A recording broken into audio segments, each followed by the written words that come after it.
Ang ating Wilcon at 13 pesos, maituturing bang buy the dip ng mga long-term investors?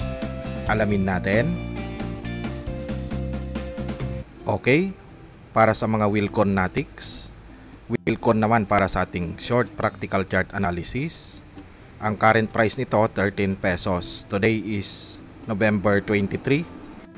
Kahapon nag-drop ito, ang dip nito is almost 13 pesos. Since yung top nito noong October 18, meron itong presyo na 17.29 pesos. And currently 13 pesos na, no? Nag-drop ito ng 24% for 1 month na trading candles naman nito. Downside, no? Bearish yung ating mga trading candles. I-check natin yung nagiging nito, potential, no? Para sa ating mga Wilcon natics, yung potential buying opportunities naman ang i-check natin.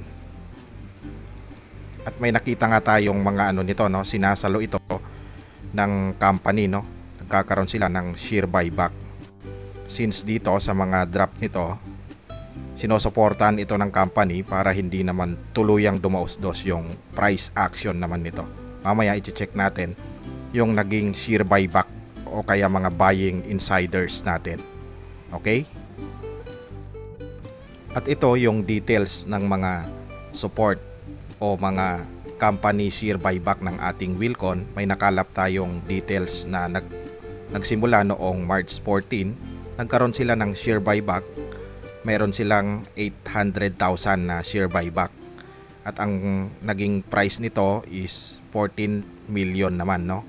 And then next, noong August 15, merong 10 million shares na share buyback yung Wilcon Company. Meron, nagkakahalaga ito ng 168 million pesos naman.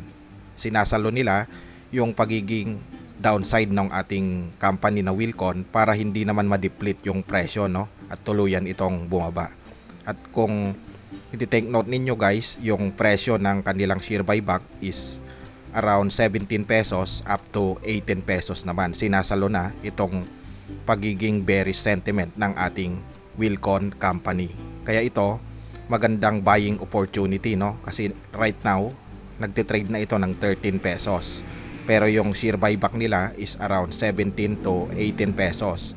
Ito yung nakikita nilang pinaka peer value naman, no, ng ating Wilcon.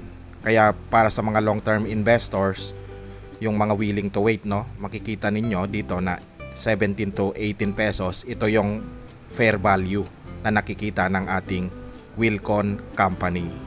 Okay? Ang opportunities naman of buying the dip, itong Wilcon natin, is para sa akin okay na tong 13 pesos, no? Pwede ka nang mag-test buy dito, pero wag mong ilalagay lahat yung magiging capital mo. Maglalagay ka lang ng minimum, no? Test buy mo lang siya, and then habang nagda-drop siya, pwede kang bumili, no, ng price nito para sa averaging down naman nito. Kasi ang fair value nga na nakikita natin base sa ating mga buying insiders o share buyback is 17 to 18 pesos naman ito. Pero for long term opportunities of buying the dip naman ito guys, no? Okay?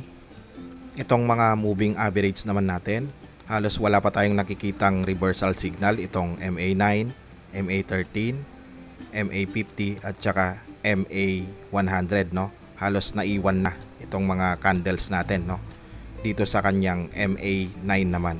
Kaya very weak yung ating Wilcon. For long term investor lang talaga ito o investment natin. Check natin yung MACD. Yung MACD ganun din, pababa siya, oversold na rin ito.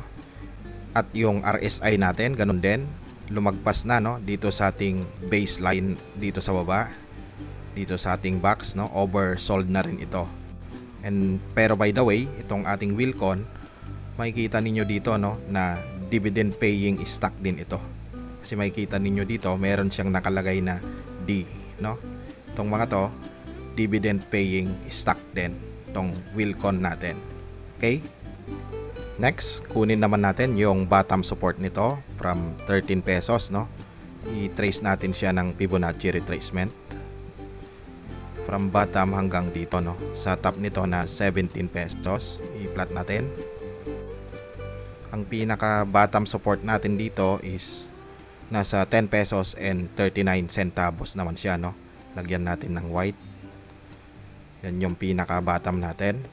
And then kunin din natin yung pinaka immediate support nito, no. Kasi wala tayong makitang immediate support, lagyan natin siya. Okay.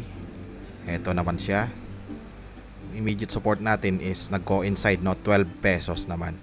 Pwede siyang malaglag pa dito, no. Kaya yung technique nga natin kanina na sinabi, test buy lang natin kasi nasa good value na ito ng buying the dip, no.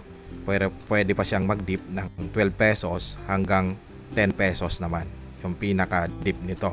Pero maganda kung naka-position ka na dito pa lang, no, sa 13 pesos kasi habang bumababa siya, nakakapagdagdag ka ng bodega naman. Pero paunti-unti lang siya habang nagdi-dip, unti-unti mo ring nilalagyan yung mga ano mo, no, pick up mo doon sa pinaka-dip naman nito. At dito naman sa immediate support natin, pwedeng makakita tayo, no, na dito tayo magkaroon ng immediate support na makapag-trade yung ating mga trading candles naman, no. Pero hindi pa rin nawawala sa atin na pwedeng possible na mag-drop pa siya dito, no, sa pinaka-bottom na na-plot natin. Yan, lagyan natin to ng yellow.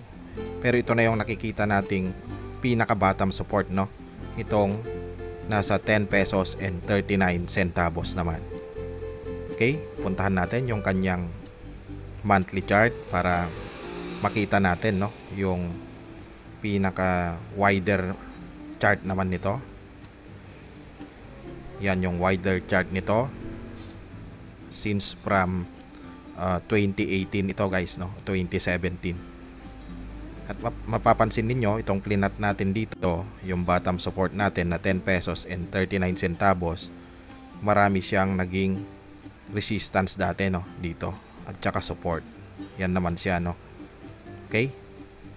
At ganun din, no, halos ganun pala, 12 pesos hanggang 10.39 pesos siya, guys, no. Nag-coincide dito sa ating iplinat na base sa ating Fibonacci yung magiging matibay naman nating support dito sa bottom ng ating Wilcon. Pero ang kagandahan nito, makipapansin natin, i-plot natin dito, guys, no, yung opportunity nito. Kasi kapag umakyat yung ating Wilcon, napakataas, no. May opportunity na sunod-sunod, no. Yung pag nakuha na niya yung kanyang momentum, mapapansin natin dito sa chart, napakaganda, no, yung momentum nito. Ito siya, no. Isang buong mga trading candles nito is nakikuha niya, no. Puro green naman ito monthly. Ganon din dito, guys, no, maliliit dito. Pero nakitaan natin siya ng potential during the bull run. Napakataas, no. Parabolic yung kanyang magiging mga trading candles naman kapag nakuha na niya yung kanyang momentum of upside. Okay? Hanggang dyan lang muna yung ating Wilcon Company.